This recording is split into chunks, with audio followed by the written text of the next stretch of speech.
feel low, you can still go. Even when you feel slow, you can still go. Even when there's no hope, you can still go. I never answer to no, man, I still go. Go, go, go, go, go, go, go, go, go, go, go, Yo.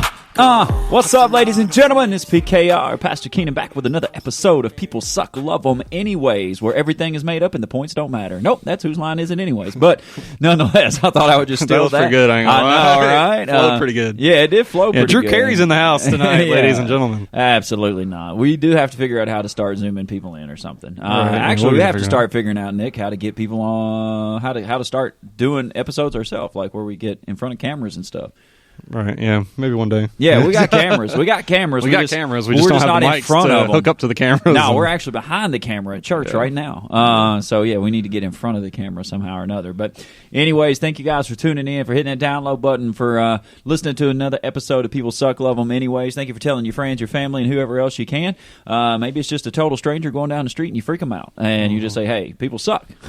I mean it. And you need to download that podcast because it's good too. You know? Be careful telling someone that they suck on the street. You know, it just depends on where you're at. I would definitely pick somebody smaller than you and that look maybe less threatening. That's what I would think.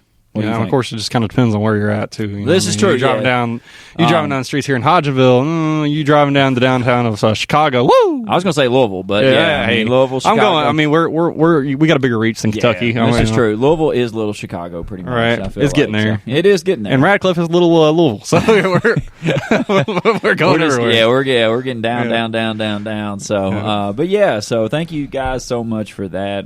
Again, 30 plus states, 20 plus countries. Very thankful for all of that good stuff. And again, keep telling people, man, hit that download button. And we're trying to hit all 50 states and all whatever 100 plus countries there are out there, and all that good jazz. So we thank you for that. Tonight, Nick was looking at me. I said, Nick, we came in. I said, I think we just need to hit the record button tonight. Like, no game plan, no situation. Like, let's just unload tonight. Let's be Nick. Let's be Keenan. Let's have a conversation. Let's see what goes on. And he's petrified. I'm not going to lie about it. He said, what are we going to talk about? I said, just follow my lead like we always do. And I said, once we get to the edge of the cliff, you want to jump, jump. If you don't, then I'll see you on the other side. It's been real, right? Mm-hmm. Yeah, and I proceeded to say, I'll jump off cliff. Why not? Yeah, why not, man? Why not? I've always heard, it's always a fun time. Hey, if you can fly, it was meant to be. Yeah, I mean, if not.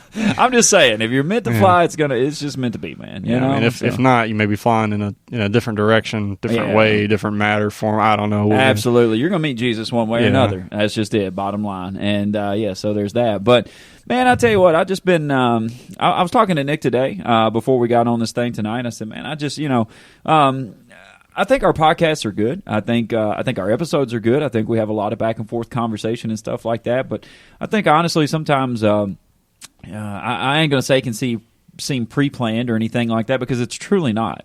We honestly never compare notes or never say, hey, this is what we're going to talk about or anything else. Like, we just basically wing it, and go from there. But even from there, I listen to the episode sometimes, and as I was telling Nick tonight, I said, man, we just got to be more comfortable. Like, we just got to have conversations. We got to be you and me. It's not Pastor Keenan. It's not, Nick, who does 46% of everything that goes on. 46%. Of everything that goes on inside of here. But you know what? At the end of the day, it's just Nick and Keenan. It's just two dudes getting together, talking about worldly events, talking about Jesus, talking about just struggles and upsides and downsides and everything else along the way, man. And, so I told him next time we're going to purchase a couch. We do need a couch. And we got to get rid of this kiddie table that we're setting up on right now that I think the kids done art projects on, it looks like, on Sunday. Yeah, I mean, it continually gets more paint, markers, and stuff else on it. I want to tell you right now, we coming from humble beginnings. You know what I'm saying? Like, we used to tape this in a break room at work, okay? Mm-hmm. And now we've moved up to at least the church, but we're on a kiddie table and 2 fold-out chairs. Woo! That's what I'm talking about. That is our way of saying we need some sponsors. So, if Chiquita Bananas, which Keenan is happily eating right now, making awful noises in the process of. I chew with my mouth open. Yeah, it was pretty awful. But, again, if anybody wants to sponsor, People Suck, Love Them Anyway, we will gladly shout out whatever product that, you want to ship our way. I don't know if I should say that, but I was going to say, hang on, man, because I'm about real. I feel the Spirit of the Lord right now saying, if you donate $1,000 within the next 10 minutes, the hand of God is going to move on your life like never before, right? I think that's how all the revivals I'm pretty sure we got a box back here of Miracle Water from Peter Popoff. We're partnering straight with that from ministry, Hawaii. apparently. Yeah, straight from Hawaii, Straight from Hawaii, straight from the springs of life. Absolutely. And if you take that Miracle Water and you sprinkle it all over your whatever, then guess what? Something's coming to life. You know what I'm saying? I don't know what it is exactly. It could be your bank account coming our way, but nonetheless, hey, absolutely. And if it doesn't work, then you're just not you're faithful the problem. enough. You're the problem. I love it, man. That's Christianity in a whole right there. If you don't work, it's your problem. So there you go. But no, man, I just want to talk about just a few different things tonight. Just one thing that I've really been going back and forth about, Nick, lately is I feel like the line between faith and feelings. You know what I'm saying? The faith and feelings, where I think we can get a lot of times. Let's talk about sensationalism. There, boy, that's a big word. Don't you think? I know, right? Don't you think I didn't come ready to talk about that kind of stuff tonight after I looked it up, spelt it, had Siri tell me what it meant and everything else? But you think sometimes, man, it's easy to get on such a high that you start following feelings instead of faith? You know what I'm saying? Like in a certain extent of where things can be going so good sometimes that it's like is it faith or is it feeling at that point? Like, you know what I'm saying? Or maybe it's the other direction. Maybe it's so bad sometimes that you're like, we just got to have faith to get out of this, you know? And it's like, man, it's hard to have faith right now. Like, I literally just feel like I don't even want to get out of bed. You know what I'm saying? And then at that point, at that point, I think it's pretty explanatory that it might be feelings. But, you know, let's talk about that line just for a second, about how to distinguish the difference between faith and feelings, how to distinguish the difference between ups and downs, and knowing, you know, that if is it faith or is it feelings? Is it flesh or is it the Spirit? Which is it? It's a very difficult question. Well, that's why I said follow my lead. I'm dropping it on your plate. You cut it up and start talking about it. All right, so I'm gonna jump into the feelings aspect of it, because, you know, as you were talking, I was kind of reminded of some things that I've heard in the past, and I can't necessarily remember exactly where this came from that I heard it the first time, but you know, I kind of always heard it said that, you know, feelings. You know, I'll break it back this way first. So, you know, we have a lot of different feelings. You know, we can consider some feelings positive, some feelings negative.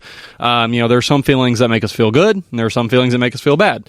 And I've always kind of heard it said that, you know, those feelings that typically, you know, make you feel good would come from God. You know, I guess you can think of that like little angel on your shoulder and that little, you know, devil on your other shoulder that's, you know, telling you to do this or do that. You're making this very cartoonish. I know, I am. You know, that's just how I roll, you know. But is it that simple? Like, I think sometimes we can make feelings more complicated than they are, you know, and I think feelings, you know, I think we can also make them not enough complicated, if that makes any sense. That's what I'm saying. Like, I think there's a line, but there's not a line, but it's you know, is it a blurry line? Is it, you know, what is it exactly? Because I feel like that sometimes you can get so high in your feelings, you know, like, man, this is a great day.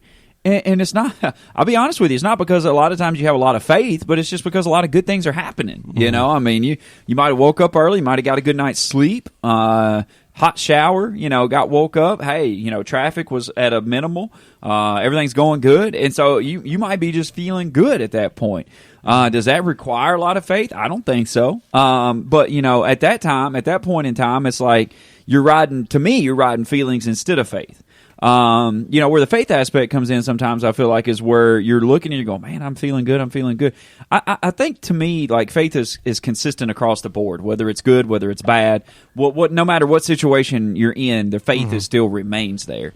And I think maybe where I was trying to lead to was the fact of that, you know, it seems like that, I guess when things are going good, you know, we like I said, we have those good feelings, but I think it's easy to associate good faith with that. It becomes harder to explain whenever you have great faith, but you have bad things happening and you have struggles. You know, how do you explain that to somebody? How do you explain? You know, oh man, just keep praying, just keep praying, just keep living, just keep doing. Just keep trying, you know, and it's like, and they're literally getting smacked from every area of life, and, you know, going, oh, well, you know, just keep that faith, that faith. And, oftentimes, man, I watch, like, I try to minister in a way that I try to bring hope to people. Like, I want people to have hope that tomorrow is going to be better than today, and it's like, but at the same point in time, it's like nothing is solved overnight unless Jesus provides a miracle. We understand that. So I guess maybe it's like, where do you go from the fact of going, all right, I'm in deep, dark despair. How do I increase my faith, not rely upon my feelings, but increase my faith, make it more consistent?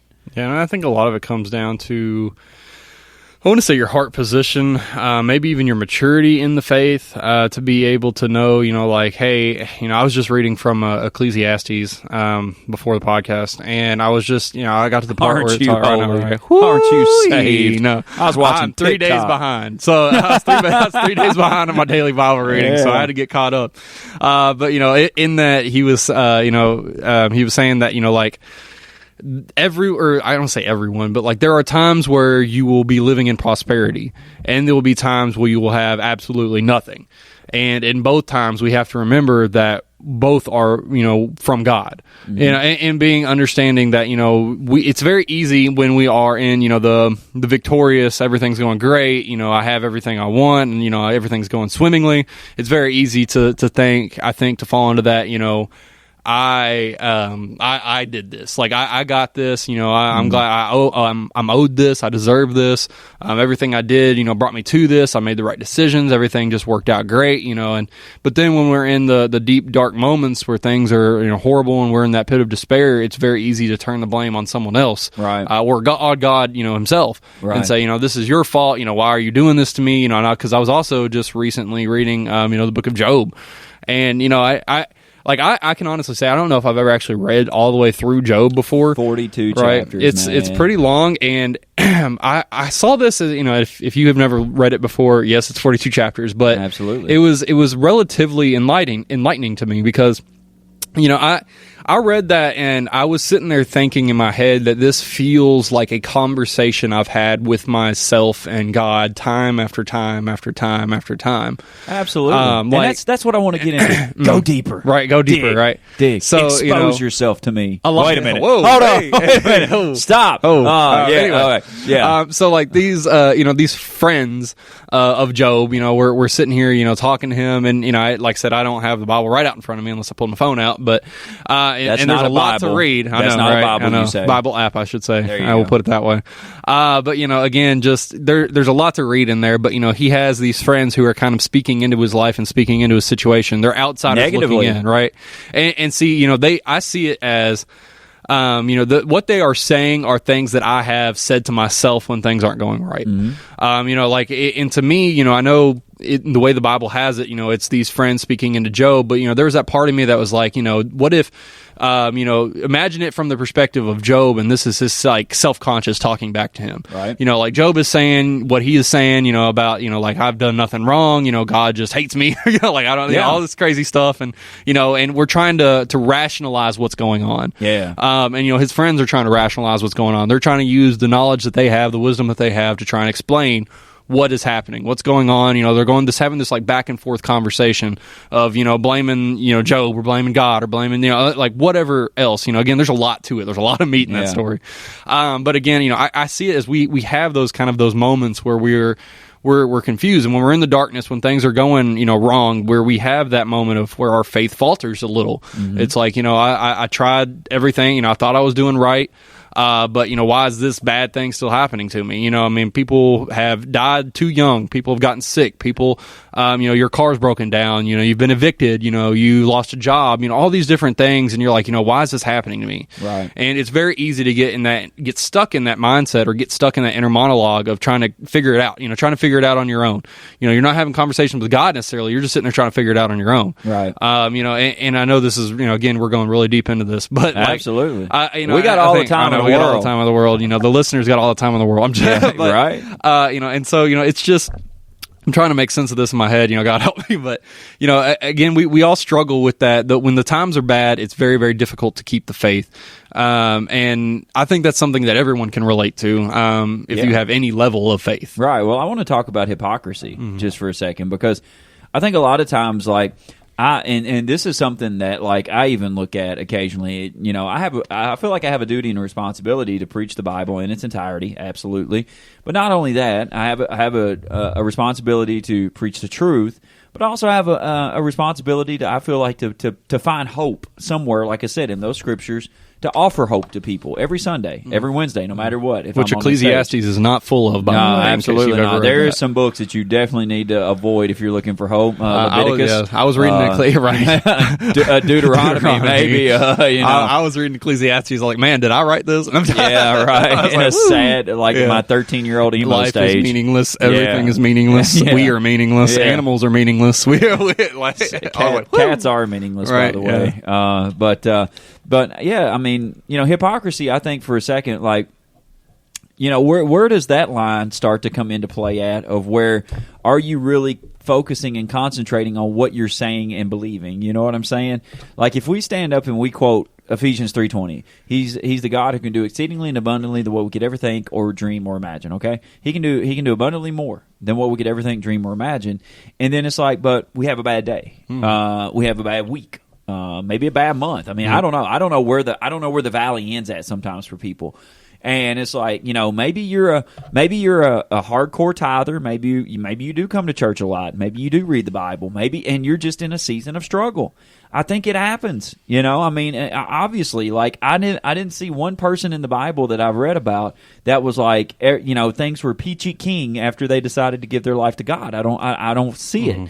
But anyways, like, I think where do you think the level of hypocrisy comes into play at, of where it's like, you say, oh, God's good, and, he's got my back, and he's going to bless me, and then it's like, but don't you kind of feel like a hypocrite sometimes? Like, if you sink back into that situation where you're like, oh, man, like, I'm struggling, man, like, I'm down, and then it's like you begin to say, well, do you even believe what you're saying, or do you believe what you're reading? Do you believe what you're trying to live out, or, whatever the case may be? Yeah, absolutely. I mean, I'll be honest enough to say that I've been in that boat, probably relatively recently. I think it's something that a lot of people, right? Exactly. I think a lot of people fall into that more than they want to say. Right? I came in, right?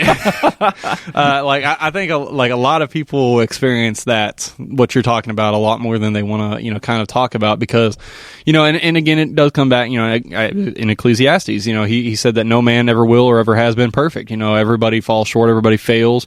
And that, it's important to know that one bad day doesn't make a bad life. And I think that's the things that you kind of have to hold on to, is when you're in that situation where things are going horribly, it's very easy, because I think I know where you're running at with this. There's so many Bible verses. We have them tattooed. We post them on Facebook. So many songs we sing on Sundays. We tell people, God is good all the time. And we try to show this or exhibit this hope, this joy, this faith. But there's so many times that it's a mask and not reality. Yeah. Like, we are dealing with so many different things, and sometimes it's like reading, when we say those things, I don't think people realize sometimes we're saying those things as like positive affirmations to help us believe them. Yeah. There's been times that, like, I'll be sitting here in a worship song and I'll be dealing with something, and I'll hear, the words will speak, and I'll be saying those things trying to encourage myself. Right. And I think that is something that, again, I think that's part of the purpose of worship, is reminding yourself of how good God is, how good He's been to you, how good He can be to you. And I think it's just important to understand that those horrible moments in our life where we're sitting there and we're judging ourselves, saying, I say, I'll walk out into the deep waters, but God knows I'm not doing it right now. Right. It's very easy to say those things, but doing it is completely different. Well, that's where I think it's dangerous. How can I say it? I don't know if dangerous is the right word. I wanted to say, I think you need to allow yourself grace. I think that's number one. But I also, think that, Nick, that we can allow ourselves so much grace sometimes that we get stuck, in the same spot. So then it's like, we've allowed ourselves so much, it's okay to feel this way, and it's okay to live like this, and it's okay to, to be down all the time. It's okay to be in this dark area. It's okay to do, I think we allow so much grace sometimes that we do get stuck. And we do, we become that, I ain't going to say really even hypocrite, man. It's like, I think there's, I think there's a point of hypocrisy in the fact of if we're going to praise God, then, we need to live our lives to the best of our abilities, minus the days where we're going to screw up. You know what I'm saying? In the situations we're going to screw up. But I also think at the same point in time that we need to have enough common sense to know that not every day is going to be great and not every day is going to be good even. And you're going to have some crappy stuff happen, and you're going to see some crappy things, and you're going to feel some crappy ways, and stuff like that. And that's where I think we really have to balance out what I was talking about, the faith, the feelings, the mindsets, am I going to serve God in fullness or am I not? What you go back with Job and say, what did God hates me? Why is God doing this? Things like that. I understand that we don't understand the ways of the Lord. The Bible says that His thoughts are not our thoughts. His ways are above our ways. We're not going to understand present moment. Maybe this episode we're doing tonight, we're looking and going, well, we're just over here mumbling. It might hit somebody in such a way that 3 years from now, it might affect the rest of the direction of their life. We don't know that, but it becomes where it's I don't know, man. Maybe I'm self-reflecting or something. But it's I think you need to sit back, no matter what you do, and go, why are we doing this? Why are we doing this podcast? Are we doing it to reach people? Are we doing it because we want to get out of the house for an hour? Are we doing it because we like to just hang out for an hour? What are we doing these things for? And if we're doing things, I feel like, Nick, without purpose. Well, I ain't going to say, I wanted to say without purpose, but I feel like if we're doing, maybe that's right. Maybe if we're doing things without purpose, but expecting a prize at the end. You know what I'm saying? It's well, I got your prize for you. Your prize is not going to be because there's no purpose behind this, and so basically you're exhausting attention, you're exhausting, whatever. It may be physical, maybe mental, maybe spiritual, and I think maybe even that can lead to the darkness or to the or you know what I'm saying, to where you're kind of letting your feelings override your faith at that time. Yeah, and I think it also kind of comes. It can come to the point of when did you decide to change your life? Because I think we kind of neglect the thought of I was this person for years. Yeah. I did this. I drank. I watched porn. I screwed around. I did, this, that, or the. I did that for, say, for instance, 25 years. Yeah. That's who I was for 25 years. And now I'm sitting here and, am having a bad day. As a Christian, I gave my life to Christ. I'm trying and working to be better, but I had a bad day. And we forget that it's so easy to fall back into who we were for 25 years. Yeah. Those habits, those things that held us down. We have a bad day. What do? We go grab a beer. We have a bad day. What do? We go watch a video we shouldn't watch. We have a bad day. It's so easy to fall into that thing that kind of, it kind of comforts us. It's familiar. Yeah. We can kind of just, watch it, drink it, use it, whatever it may be, to kind of get that, this was it's so easy. That's why I think it's very important for you to be guarded. Yeah. At all times, and understand that you have the ability to take those thoughts captive. When they enter your brain, when you're having that bad, horrible, no good, very bad day, just like Alexander in that book. Right. You have to be able to say, get behind me, say, I am no longer. I just heard a worship song the other day. For the life of me, I can't remember the name of it. But in this song, it said, I don't have to be the old man inside of me because his days are long dead and gone. Reminding yourself of that. When you're in that deep, dark pit and you're faced with the temptation to fall back into who you used to be or fall back into trusting what you used to trust to get you out of that. Right. Just reminding yourself that, I'm no longer that person.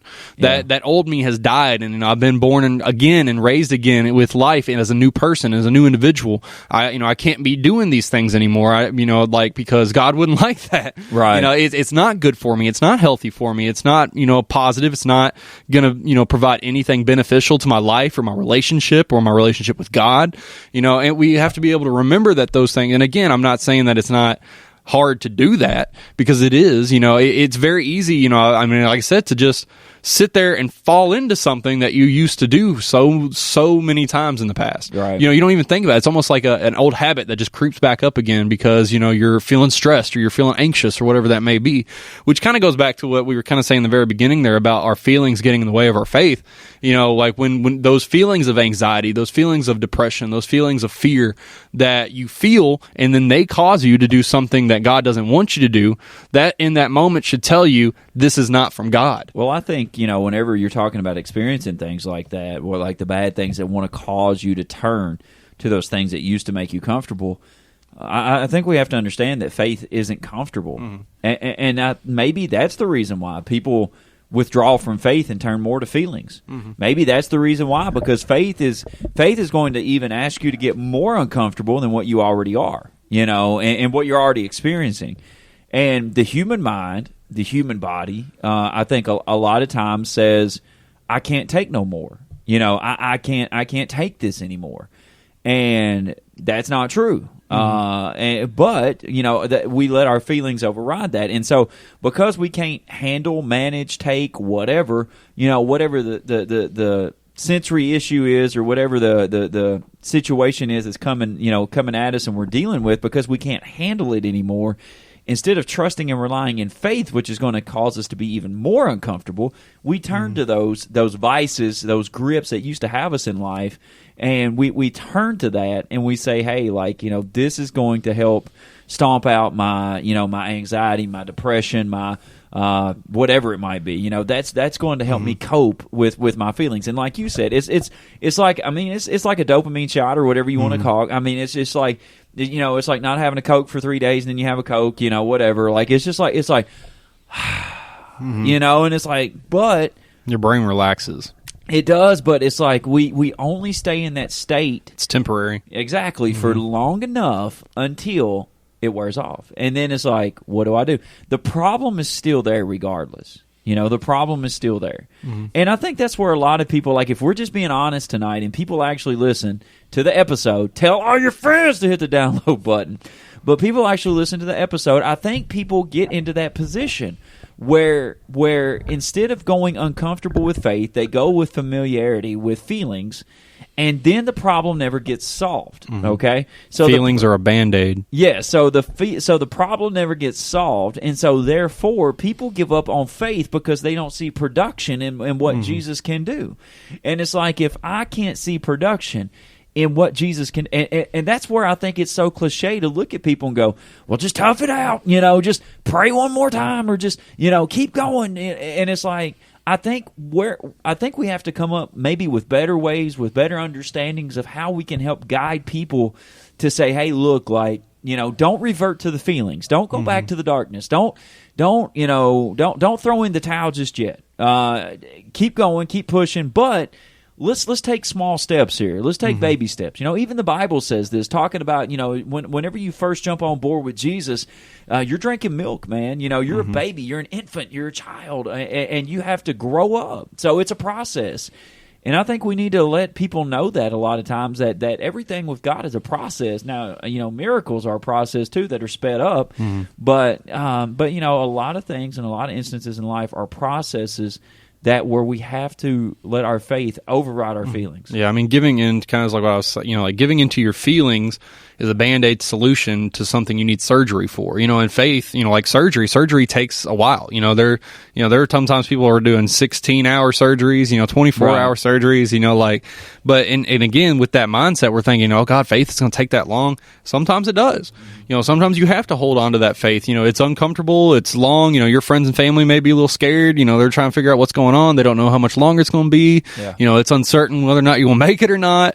But again, sometimes we use our feelings, we fall into our feelings, and it's that little quick solution to whatever we're dealing with. We want to feed that feeling, we want to, cover up that feeling, instead of sitting in it and dealing with it and having faith that God will get us through it.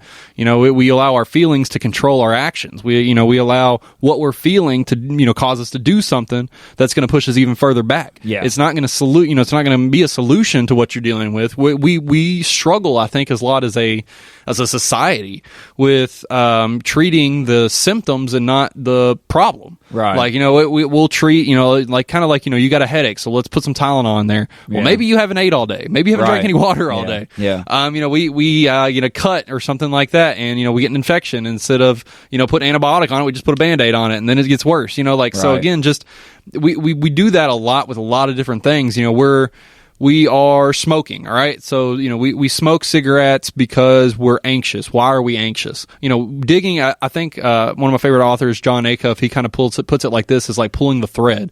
Like you have a big ball of yarn or whatever, and you have to pull that thread, and you continually pull it and pull it and pull it until you no longer have that big old giant ball of yarn. Right. So you kind of have to pull the thread to get to the source of the problem. Yeah. Like, I'll put it this way, this may be even how he's put it, but like, when you have that loose thread on your shirt and you don't know where it's coming from, so you have to keep pulling it and pulling it, pull it, so you realize where that loose thread's coming from, so you can rip it off and move on. Right. So, sometimes we have to do that. We have to take the time to pull the thread, to dig a little deeper, to figure out where our problems are coming from, instead of just trying to treat the symptoms and trying to treat the issues that we're dealing with. Instead of trying to treat the anxiety, treat what's causing the anxiety. Right. Instead of treating the depression, treat what's causing the depression. We are a self-medicating society where we just want to continually do the easy way, put the easy thing, the easy way out, however you want to say that. Yeah. And when we go, when we're depressed, we drink alcohol. Well, guess what? A lot of people don't know this. Alcohol is a natural depressant. Yeah. So those people who drink alcohol that are already depressed, you know what you're going to end up? More depressed. Man. Right? Right? I put two and two together. Crazy stuff right there, right? Crazy stuff. But again, people don't think about that. They're just like, oh, I'm having a bad day. I don't want to deal with it, so I'm going to depress my thought process. I'm going to depress everything in my body. I'm not going to think about it. I'm not going to worry about it. Right. They're anxious all day, so they get that cigarette. That nicotine gives them that high they need to deal with whatever is stressing them out. Like, we deal with that on so many levels throughout, life. Think about the church situation. You got somebody who's dealing with anxiety or depression in the church. Well, I'll pray for you. I'll pray about it. Yeah, that's good. That's, awesome. Prayer is awesome. But, again, kind of where you were heading in that direction of, that the landmark or the point of Christian counseling, being able to get in there and dig in. And we talked about the importance of mental health alongside Christianity and praying and all that stuff too. But, the importance of saying, hey, look, don't fall into your don't fall prey to your feelings. Right. Let's figure out what it is that's causing what you're dealing with, and let's exercise that out of you. Right. Like, right. let's figure out what that is. If I got to get the holy water and the cross out, we'll do it. Like, let's figure out what's That's going deep. on. Right. Yeah. Let's dig deep, and again, this is another problem, is that we're convenient. We're convenient Christians. So do you think a normal everyday Christian is going to walk up in a church building and take the time it takes to talk to somebody to figure out what their problem is? Absolutely not. Exactly. It's tough enough to get people to walk up to the altar. Exactly. It's hard enough to get them to ask for prayer, but to actually deal with what they're needing the prayer for is even harder. And that's what, like I said, I think that was one of the things that I was trying to drive home on Sunday, was the simple fact of that whenever Jesus looked at that paralyzed man and said, take up your mat and walk, like we oftentimes say, leave your stuff at the feet of Jesus and walk away. But this mat was a sign of where he had been and what he had been through and how he had overcome it. And that's what, it was a testimony of how good God can be. And so that's where, like, I think a lot of times we have to understand the fact of that, again, that until we face something head on, until we walk straight through it, until it's always going to be there. It's always going to be there. It's and I don't know what the mentality is. I don't know why we think that way. I don't know why. It's like, well, I used to have that mentality over a lot of things. Well, if I just don't look, it can't be that bad. If I just don't talk about it, or then it's not going to, it's almost like a big zit you're scared to squeeze because it's going to hurt, and it's like, well, if I don't bump it, it won't hurt, and if I don't look at it, I won't know it's there, and whatever the case is. And it's like sitting in a house that's on fire, but only one room is on fire, and you're like, I'll be good until it gets here. Right. And then another room gets consumed. You're like, it's getting pretty close, but I'm still okay. I think I'll be all right. Right. And then it just keeps inching closer. The same thing with water. Your house starts flooding, and it's up to your ankles, and you're like, I'll still be okay. And then it gets up to your knees, and you're like, I'll still be okay. It gets up to your chest, and you're like, I'm still okay. Right. But again, you're just sitting there dealing with it. I think of that meme, that little dog sitting in that thing, that fire, like the house is on fire, and he's like, this is fine. Yeah, yeah. Like, this is fine. Everything is fine. It's Right. all fine, no matter what. Yeah, you know? we're masters at avoiding. We're masters at just letting things happen and not dealing with them. Right. We don't want to really deal with them. We just want to react. And again, we talk about this time and time again. We're so quick to just react to situations. Yeah. When somebody comes at us mattering crap, we just react back at them instead of trying to figure out what happened. Yeah. Instead of trying to get to the root of what caused their frustration, why they're mad at us, we just get mad right back at them. Absolutely. We deal with this problem on so many different scales and so many different facets of society. Yeah. And we need to get better at taking the time, digging deeper, getting more personal with people, taking the time to get to know people, to get to know their problems. We need to take time on a personal level to actually dig deep, do some self-reflection, do some prayer with God, ask for Him to show you what it is that you can't see. Right. God, help me understand, why am I so anxious? Point this out to me. Help me to understand it. Why am I so depressed? Yeah. What is it that I'm missing? What is it that I'm not doing right? Just like Job, again, he's asking, what am I doing, God? What have I done? Or his friends even, what have you done, Job? Right. Again, this is where I was saying kind of like that inner monologue. What have you done, Job? What have you done? And then Job's like, I didn't do anything. But again, they're having that conversation, trying to figure things out and suss out the details. Right. So I think it's just important for us to make sure we're taking that time to look deeper, to have that inward reflection. Yeah, absolutely. And so that's the reason why I wanted to hit situations like that tonight. And just be real. I mean, I think we talk a lot about sermons, we talk a lot about church, we talk a lot, but I mean, we should really address probably a lot of common issues that people just struggle with, man. And to me, that's one of them. I think people a lot of times just struggle with sensationalism. If I'm good, I'm good. And if I'm bad, it's really bad. It's either up or down, up or down. And faith is just, I think faith makes you consistent, and as we've talked about before in life, consistency is key. I don't care what area of life, consistency is key. You want to make a check every week, what? Show up to work. It's pretty crazy. Who would have thunk it? Yeah, right. I mean, if you want to grow within your church family, guess what? Show up to church whenever the doors are open. It's just consistency. If you want bigger muscles, lift more weights. Consistency. I mean, it's things like that where I think, honestly, again, I think sometimes we overthink. I think sometimes we underthink. I think sometimes we're guilty of both. Sometimes at the same time. It's crazy, but yeah, I think we also need to understand that everybody is in this boat, in this ship together, no matter if you're a pastor, no matter if you're cleaning toilets, no matter if you're a healthcare worker, it doesn't matter. We all struggle with the good days, the bad days, the light, the darkness, the letting our feelings override our faith and everything else. I think we all get to that point. The problem, or the thing we're trying to do is to bring awareness to the fact of not to stay there, not to live in that area, not to let that area run your life. Yeah, it's different. You fall back into a drinking habit. You know what I mean? You used alcohol for a long time to numb yourself, to deal with depression, to deal with anxiety, whatever it may be. And then one day you accidentally, drink something. You take a drink, whatever that may be. That may be, that point of where, okay, I did it once, but I can't do it again. Right. You have to be better than you were yesterday. Right. And that's I seen a video about that, and that was one of the strongest videos that I've seen in forever.